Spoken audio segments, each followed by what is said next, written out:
کہ ہمیں کسی گڑبڑ کا احساس ہونے لگا۔ لگتا ہے آپ ہمیں دیکھ کر خوش نہیں ہوئے۔ ہم نے انہیں ٹٹولنا چاہا۔ ارے نہیں، کیسی باتیں کرتے ہو؟ تم اندازہ نہیں کر سکتے کہ تمہیں یوں اچانک دیکھ کر ہمیں کس قدر خوشی ہوئی ہے۔ اکیلے رہتے رہتے ہم بری طرح اکتا گئے تھے۔ انہوں نے لہجے میں گرم جوشی پیدا کرنا چاہی۔ یہ اور بات کہ ان کے چہرے کے تاثرات ان کے لہجے سے مطابقت نہ رکھتے تھے، لیکن ہم اتنا تھک چکے تھے کہ ان کے لہجے اور تاثرات پر غور کرنے کی بجائے آرام کرنے کو ترجیح دی، اور لمبی تان کر جو سوئے تو صبح تڑکے ہی آنکھ کھلی۔ نواب صاحب کے دونوں صاحبزادے، جنہیں سیفی نے ننھے شیطانوں کا نام دے رکھا تھا، ہم سے بڑی تمیز سے ملے، اور ہمیں تو دونوں بچے بہت معصوم اور پیارے لگے۔ ناشتے کا مینو زبردست تھا، اور ناشتے کے بعد دونوں بچے ہمیں علاقے کی سیر کروانے لے گئے۔ آس پاس کا علاقہ قدرتی حسن کا شاہکار تھا۔ طبیعت حشاش بشاش ہو گئی۔ اب ہمیں سیفی کے اس بیان میں رتی برابر بھی صداقت نظر نہیں آ رہی تھی کہ وہ یہاں بور ہو رہے ہیں۔ وہ یہاں خوب مزے میں تھے، لیکن انہیں ہم سے غلط بیانی کی ضرورت پیش کیوں آئی؟ یہ عقدہ شام کو کھلا۔ آج سارا دن اختر شماری کی ذمہ داری سیفی نے ہمارے سپرد کر رکھی تھی۔ آخری اختر منع کو پیانو سکھانے ٹھیک 5 بجے آتے تھے۔ منع کو ان کے سپرد کر کے ہم باہر نکلے تو یوں ہی ٹہلتے ٹہلتے باغیچے میں چل گئے۔ سیفی وہاں پر پہلے سے ٹہل رہے تھے۔ ہمیں دیکھ کر گڑبڑا گئے۔ کتنے مچھر ہیں یہاں، چلو اندر ہی چلتے ہیں، انہوں نے نادیدہ مچھروں کو ہاتھ سے بھگاتے ہوئے کہا، اور اتنے میں ہی نواب صاحب کے چھوٹے صاحبزادے ایک دوشیزہ کی انگلی پکڑ کر خرامہ تشریف لے آئے۔ سیفی اور دوشیزہ میں آداب و تسلیمات کا تبادلہ ہوا۔ آپ لوگوں کا آج کیا پروگرام ہے؟ پہلے آپ لوگ باتیں کریں گے اور بعد میں مس مجھے پڑھائیں گی، یا پہلے مس مجھے پڑھائیں گی اور بعد میں آپ لوگ بیٹھ کر باتیں کریں گے؟ گبلو نے بڑی متانت سے دریافت کیا۔ سیفی گڑبڑا کر رہ گئے۔ شریف کہیں کا، پڑھائی سے جان چھڑا کر بھاگنا چاہتا ہے، جاؤ جا کر کتابیں لے آؤ۔ سیفی نے ہولے سے ان کا کان مروڑا تھا۔ وہ سیفی پر ایک تیکھی ناراض نگاہ ڈال کر اندر کتابیں لینے چلا گیا، اور تب سیفی کو ہمارے تعارف کا خیال آیا۔ یہ ببلو کی ٹیچر مس صوفیہ ہے، اسے میتھس پڑھاتی ہیں۔ مس صوفیہ نے ایک مختصر سی مسکراہٹ میری جانب اچھالی تھی۔ اور مس صوفیہ، یہ آفاق ہے، ہمارے چچا زاد بھائی۔ بہت خوشی ہوئی آپ سے مل کر۔ مس صوفیہ نے رسمی جملہ بولا جو اکثر ایسے موقعوں پر بولا جاتا ہے۔ ہم بھی خندہ پیشانی سے مسکرا دیے، البتہ دل ہی دل میں سیفی پر خوب تاؤ آ رہا تھا۔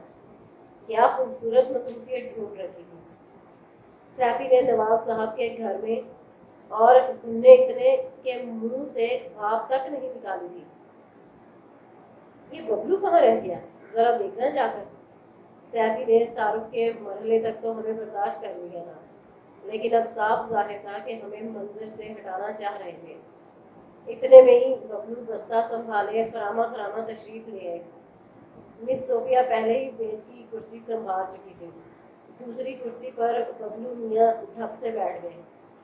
باقی بچی ایک کرسی، اس پر سیفی برا جمان ہو گئے۔ آج ذرا اس ببلو کے کان کھینچیے گا، پڑھائی پر بالکل توجہ نہیں دیتا۔ نواب صاحب کا کل بھی فون آیا تھا، اسی کے متعلق زیادہ فکر مند ہو رہے تھے۔ سیفی نے مس صوفیہ کو مخاطب کیا۔ ہاں، یہ واقعی بہت نکما ہو گیا ہے۔